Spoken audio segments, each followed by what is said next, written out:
내용과 별개로 어떤 장면 때문에 이번 화를 기다리시는 분들이 꽤 있으셨습니다. 그 장면이 이번 4기에 있어 또 하나의 재밌는 요소였죠.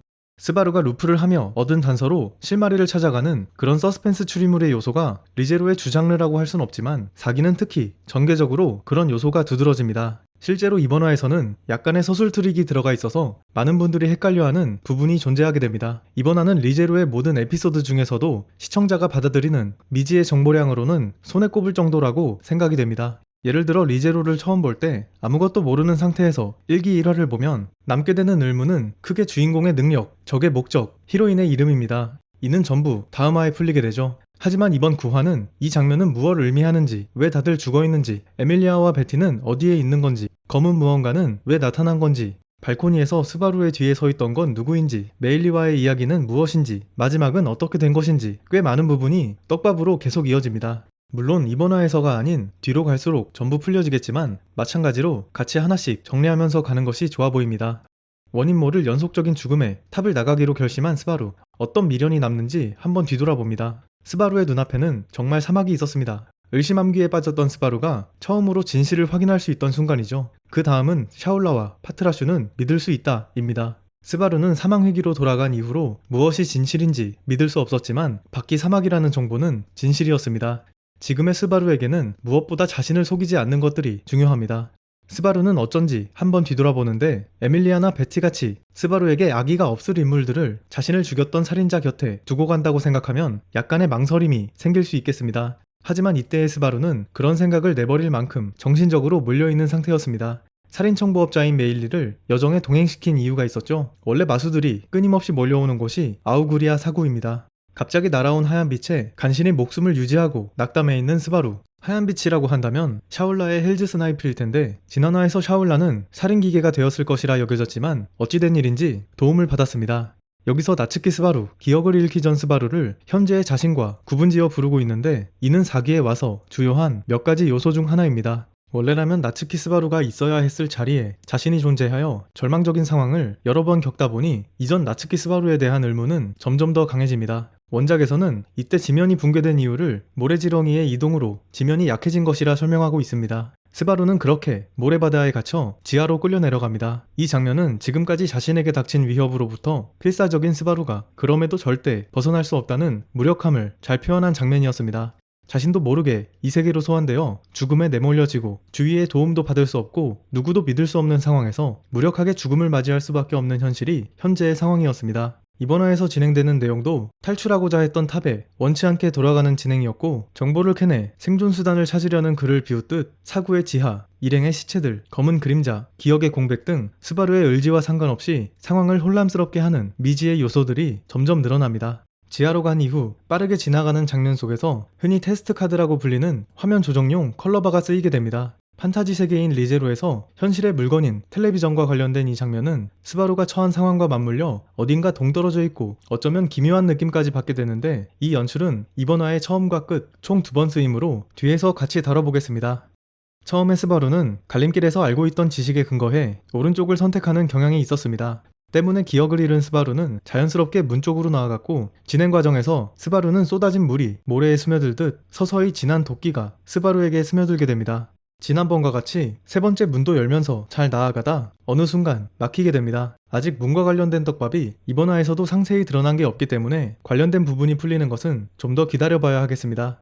문에 막힌 스바루는 빛에 몸이 휩싸이며 다시 탑에 돌아가게 되는데 탑에서 벗어날 수 없는 부조리한 현실 자각과 함께 그대로 남아있는 도끼가 맞물려 쌓여가는 분노를 억누를 수 없었습니다. 스바루가 도망치려 한 이유는 자신을 죽이려는 탑 안의 누군가 때문이었는데 생각을 바꿔 자신이 죽기 전에 먼저 죽인다는 계획이 됩니다. 잠깐 사담으로 빠지자면 여기서 그 유명한 아우라 몬스터 밈이 탄생하게 됩니다. 어느 팬 애니메이션에서 광기에 휩싸여 계단을 올라가는 스바루를 재현했는데 이 장면으로 여러 컨텐츠가 파생되면서 인기를 끌었습니다. 램이 누구야 다음으로 뜬 정말 유명한 리제로 관련 해외 밈으로 리제로를 보지 않은 사람도 아우라 몬스터로 이 장면을 알고 있을 정도라고 합니다.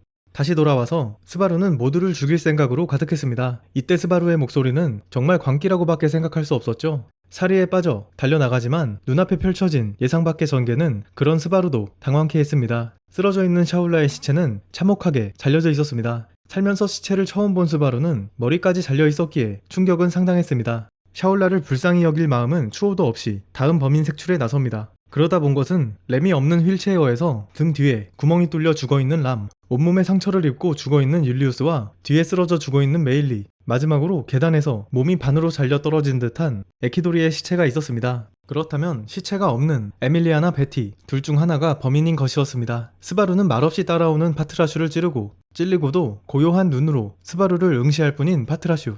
지난화에 베티가 맞은 것과 비슷하게 안쓰러운 한편 파트라슈가 평범한 지룡이 아니란 걸 느끼게 해주는 장면이었습니다. 파트라슈의 곧은 눈이 스바루의 마음에 또렷이 각인되었고 오히려 찌른 스바루가 크게 동요하며 울분을 터뜨립니다. 그때 들이닥친 검은 무언가에 파트라슈마저 삼켜지고 발코니로 넘어간 스바루가 몰려오는 재앙을 앞두고 있을 때 次当ててみなよ英雄 누군가에게 목이 잘리며 또다시 죽게 됩니다. 정말 난해한 A파트였죠. 먼저 스바루가 탑에 돌아왔을 때는 낮에서 해가 질 때까지 몇 시간 이상의 간격이 있습니다. 그 사이에 벌어진 많은 일들 속에서 이 많은 사람들이 죽었다는 것인데 주위를 보면 일방적인 살인이나 기습이 아닌 난투가 벌어졌음을 알 수 있었습니다. 스바루의 말대로 에밀리아나 베티가 꾸민 짓일까요? 아니라면 시체가 있어야 할 텐데 말이죠. 그 점에 관해서는 4기와 2기를 통해 추론해 볼 수 있었습니다. 2기 11화와 4기 2화는 베티의 죽음이 담긴 화였는데 아시다시피 베티는 대정령이기 때문에 죽으면 이렇게 사라져버렸습니다. 때문에 베티가 죽었다면 스바루가 시체를 못 찾는 게 당연하죠. 스바루는 이걸 모르기 때문에 시체가 보이지 않는 베티가 살아있다고 생각하는 이유가 됩니다. 현재의 베티는 스바루 없이는 전투가 힘들기 때문에 죽어서 없어졌다고 생각하는 게 베티가 범인이라는 것보다는 합리적입니다. 에밀리아는 어디에서 숨이 붙어있거나 죽어있는 것일까요? 이 부분은 이번 화와 과거에 있던 공통점을 통해 추론해볼 수 있습니다. 살펴볼 것은 성역에서의 일입니다. 잠깐 2기의 내용을 다시 되돌아보겠습니다. 스바루는 에키드나의 다과회에서 사망귀환을 하고 있다는 사실을 고백할 수 있었습니다. 다과회에서 나오자 들어갈 때와 다르게 곁에 있던 에밀리아가 사라져 있었죠. 에밀리아를 찾으러 밖에 나오자 성역은 전부 그림자에 덮여 있었습니다. 그림자의 주인이 질투의 마녀 사테라라는 걸 깨닫고 합류한 가필에 따르면 전부 그림자에 먹힌 듯 했습니다. 가필도 당하고 스바루도 삼켜지지만 에키드나가 수를 써놓은 페트라의 손수건으로 사망회귀를 할 수 있었습니다. 이번 화도 밑에서부터 올라오고 파트라슈가 당한 것을 보면 검은 아지랑이는 그림자로, 공통점은 에밀리아가 보이지 않고 검은 그림자가 나온 것입니다. 2기에서 에밀리아가 어디 있는지는 스킵으로 인해 간접적으로 밝혀집니다. 10화 당시 스바루가 다들 그림자에 먹힌 거냐고 물었을 때 가필은 그래라고 대답합니다. 에밀리아도 그렇게 됐냐고 물었을 때 가필의 대답은 침묵이었고 스바루는 이를 긍정의 의미로 받아들입니다. 이후 가필이 사테라와 싸우는 전개였는데 생략된 대사로 가필이 싸우기 전 스바루에게 사과하는 부분이 있습니다. 회개하고 나서야 스바루는 가필의 의미심장한 태도를 이해할 수 있었는데 가필은 에밀리아가 질투의 마녀의 빙이 되는 모습을 봤고 그렇기에 스바루에게 에밀리아의 생사를 답하지 않았으며 사테라를 쓰러뜨린다면 에밀리아까지 죽게 되기 때문에 사과했던 것이었습니다. 즉 2기에서 에밀리아가 사라진 것은 사테라가 에밀리아의 육체로 빙의해서 현현했기 때문인 게 됩니다. 사테라가 등장한 것은 다과회와 연관이 없을 수 없겠죠. 정신세계인 다과회에서 사망회귀를 고백하고 그런 스바루에게 페널티를 줄 수 없었던 것, 이것이 평소와 다르게 질투의 마녀가 강림했던 이유로 생각할 수 있는 것들입니다. 이번 화에서 에밀리아를 찾을 수 없는 것은 동시에 나타난 검은 그림자를 생각하면 사테라가 에밀리아의 몸에 빙의해서 나타났다고 생각할 수 있겠지만 지난번과 같이 이유를 찾기에는 스바루의 어떤 행동이 발단이었는지 아직 충분한 설명이 이루어지지 않았습니다. 지난화부터 스바루에게 찾아온 위기는 전부 기억상실이 발단이기 때문에 이에 대한 부분은 추후 전개를 통해 알 수 있겠습니다. 탑에서 무슨 일이 벌어졌던 건지 역시나 현재는 알 수 없습니다.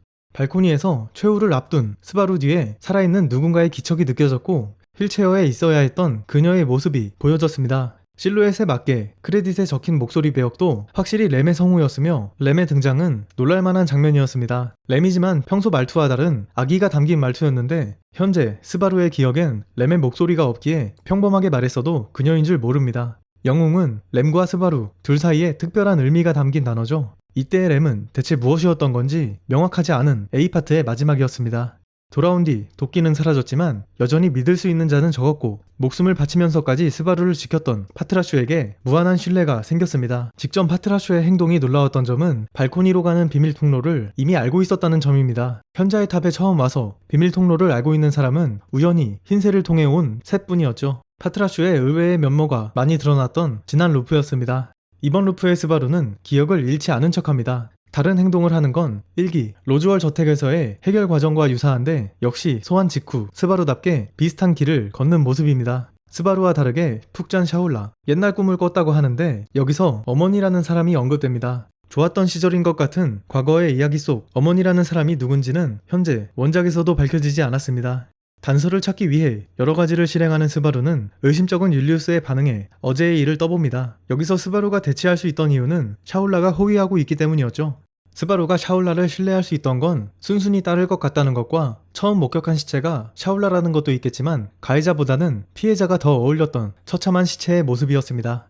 율리우스를 보면 여전히 스바루를 어떻게 대해야 할지 혼란스러워하고 있는 모양이었는데 이번 대화를 계기로 완전히 마음을 닫은 것으로 보입니다. 안타깝게도 지금의 스바루는 율리우스와 진정으로 대화할 수 없지만 어쩌면 율리우스는 스바루의 사과를 기다리고 있었을지도 모릅니다. 어쨌든 율리우스는 서구의 일과는 무관해 보였고 스바루는 완전히 PMT인 상태입니다. 샤올라에 따르면 파트라슈가 자기를 노려본다고 하는데 예전에 스바루의 곁에 붙어있는 램과도 기싸움을 한 적이 있었습니다. 파트라슈와 둘만의 낙원을 꿈꾸는 스바루의 말을 듣고 자신의 과거를 말하는 메일리. 지난화에서 메일리는 스바루가 어제 경솔했다는 의견에 동의했었습니다. 어제라고 한다면 3층 시험과 2층 시험을 본 뒤 밥을 먹고 흰새를 따라간 발코니에서 대화를 하고 람과 짧은 대면 후 서구로 가서 쓰러진 하루였습니다. 지난화까지는 메일리가 뭘 보고 말했는지 알 수 없었지만 이번 대화로 화면에 보여지지 않았던 어젯밤 서구에서 스바루와 있던 것이 드러나는 순간이었습니다. 이후 스바루에게 블랙아웃이 일어나고 죽은 메일리와 나츠키 스바루 등장이라는 충격적인 전개로 끝이 납니다.